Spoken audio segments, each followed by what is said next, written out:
Hey, it's Kenny. Welcome to episode number 4, hanging out with Eric and Julie of InSeason Market and Nursery in Stockton, California. Stay tuned.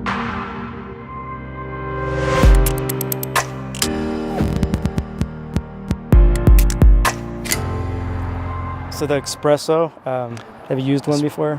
No, I've never used it.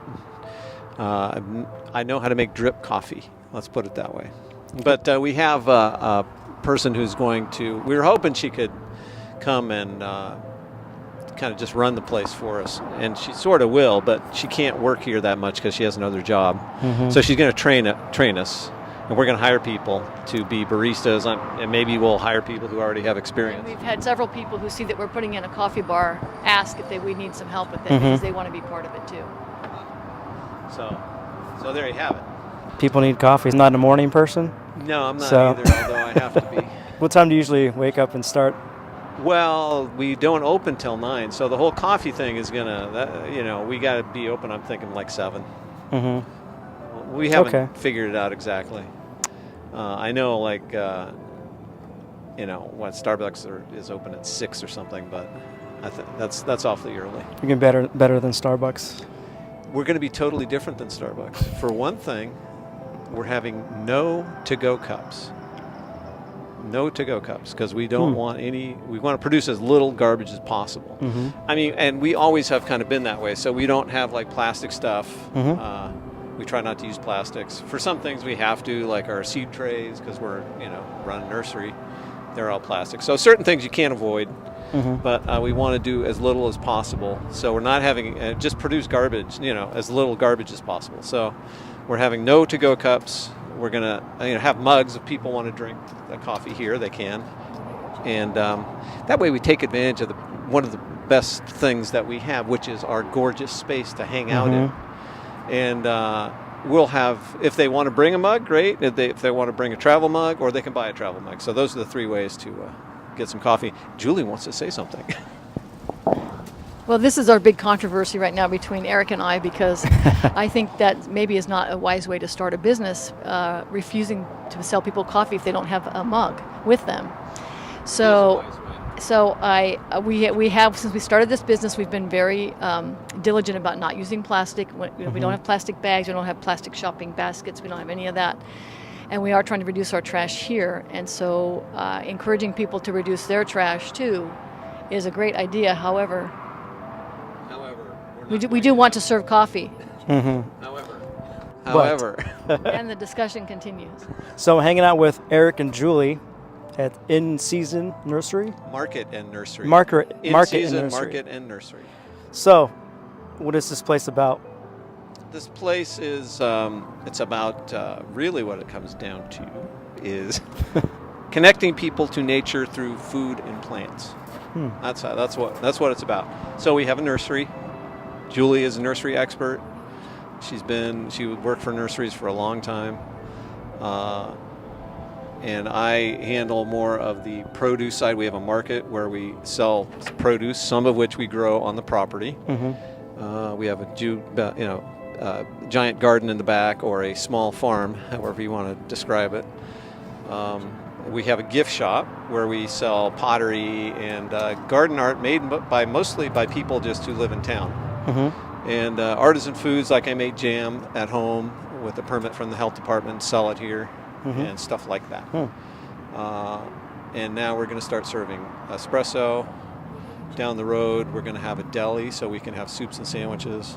And then further down the road, it'd be nice to get a beer and wine license and have more of a commercial kitchen. Very cool. Yeah.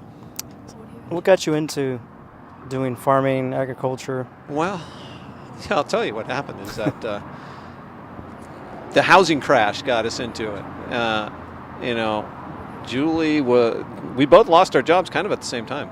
We didn't even know each other then. I lost mine in 2008. 2008, when the stock market really hit the crash, I lost it in November that year. Yeah, and I lost my job in 2010. I was a journalist for almost 20 years. So I jumped into farming just by chance. Plus, I don't know, I like being outside. I like growing things. I'd never farmed before, but I've learned a lot since then. And I figured, people got to eat, so getting in the food business can't be too bad. So I lost my job in 2008. Like I said, I worked for Orchard Supply Hardware. I used to run their nursery, and then I was promoted to the buying office. So I worked out of the nursery buying office. I used to travel a lot, and like I said, in 2008, when the economy crashed, they laid us all off, which was actually the best thing that ever happened to me, because then I started my own business. So I've run a landscape business for the last 6 years, and then last year, Eric and I finally signed a lease for this business, and so now we do this as well. But we also do landscape. That's what I said as well. We still do. I still have landscape clients. I still have regular landscape clients, and I have new ones all the time I see. So the reason why I'm doing this podcast is to highlight stories of people I've met through my careers, and with this we met through Cafe Coop, and so through Puentes too. Right. So talk about farming. Okay. So I got laid off, and then the guy, even before I got laid off, I started a little side business because I knew I was going to get laid off at some point because the newspaper industry at the time was just going down the toilet. So I had a little business where I'd pick backyard fruit and resell it. And that got me some publicity in the Record and some other publications. And a guy with an organic farm east of town ended up seeing that and said, hey, and he just happened to call me out of the blue or email me one day a few months after I got laid off and said, hey, I got an organic farm. There's some land I'm not using. Come use it. And I said, okay. So that's kind of how I just ended up in farming. Yep. And then that led me to, after a year or two, then I started a CSA, produce delivery service, kind of a farm to fork. What is a CSA? It stands for Community Supported Agriculture. It's a weird term because it's like three nouns put together that doesn't really describe anything. But what it means is you have a farm and you sell directly to a consumer, usually weekly.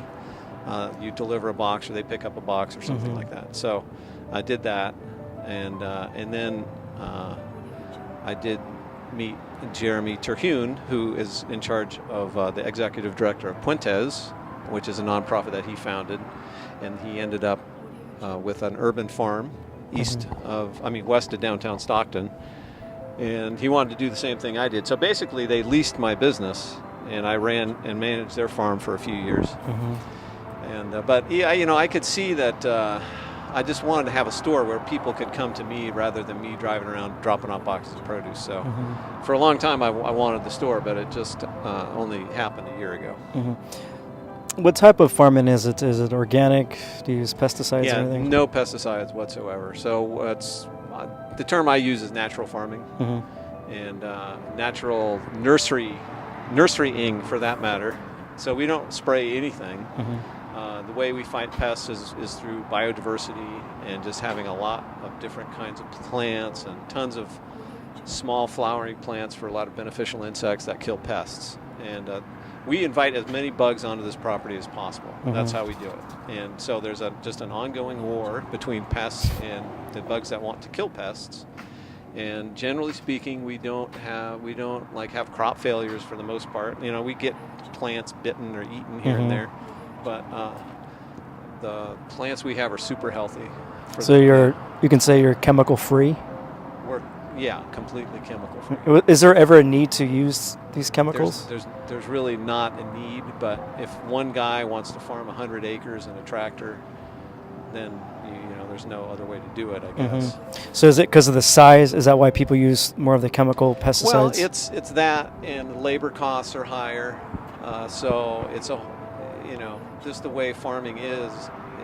To really maximize profit, they don't really care that they're sitting there poisoning the soil and the plants and the air and the water because it makes money. Plus, pesticide use has to do with the way something looks when it's sold. So customers come in here and they know that if they see a wormhole in an apple, it doesn't ruin the whole batch. It just means that those apples weren't sprayed with a pesticide. So they're more forgiving as far as any kind of blemishes or imperfections in stuff we sell, because they know we didn't spray bug poison on it to get rid of the bugs. And isn't it usually tastes better?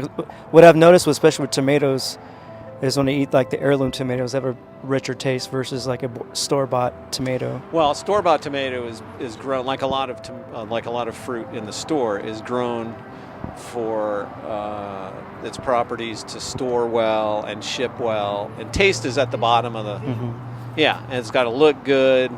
They don't care how it tastes, really. I mean, you know, an apple at the store still tastes okay. Tomatoes at the store almost have no flavor, but so it just depends on the fruit. But you know, if you're picking something and then just turning it when it's ripe and turning around and selling it, like we do here, like we've been planting an orchard, so we have, I don't know how many trees planted. I haven't counted them yet, but I mean there's several dozen, probably 3 dozen, and so we'll be able to pick when it's ripe and turn around and sell it. So they're going to taste great, just like the produce that we sell. You know, when we pick a tomato, we pick tomatoes almost every day and sell them in the store. Just right, they're grown right on the property. So it's basically, it's kind of like backyard fruit, essentially. You know, you pick it when it's ripe, and it can't taste any better. So are you using this nursery to educate people as well as eating healthier organic farming? We do, actually. We have classes. Was there a bug on me or something? No, it's down there. It was. Oh, there you go. I saw it fly off. Okay, off. good. Sorry. We're surrounded by organic Critters. stuff. It wasn't a biting spider, So I got it a was one of those jumping ones. spider on me. I hate spiders, so you could have just not said anything. And Yeah. Well, luckily the host of the podcast did not have a panic attack. But no, I've gotten. It's weird. I've gotten better about spiders. But I still don't like them. I would Yeah. rather not be around them. they're fine. Well, you know, black widows, I squish those, but most other ones are fine. So what do you think about the movement then? You always, like in Sacramento, I guess in Stockton too, the farm to fork. What's your thoughts? Well, our thoughts is we're 100% right there with them, and this store is partly you know, all about farm to fork, because we literally pick stuff and turn around and sell it that day. And now that we're starting, well, you know, we're starting in the coffee business first, which of course we don't grow, but soon we'll have a deli where we'll make soups and sandwiches and stuff with some of the produce that we grow. And when we get more of a full-blown kitchen, it's all part of the same thing. Then we'll grow even more of what we cook in What is this jumping spider? Yeah, it's a black. So I'm not little exactly sure. Yeah, it's no the big orange deal. thing on its butt. Yeah, yeah, they crawl around, they jump around. Okay. They're harmless.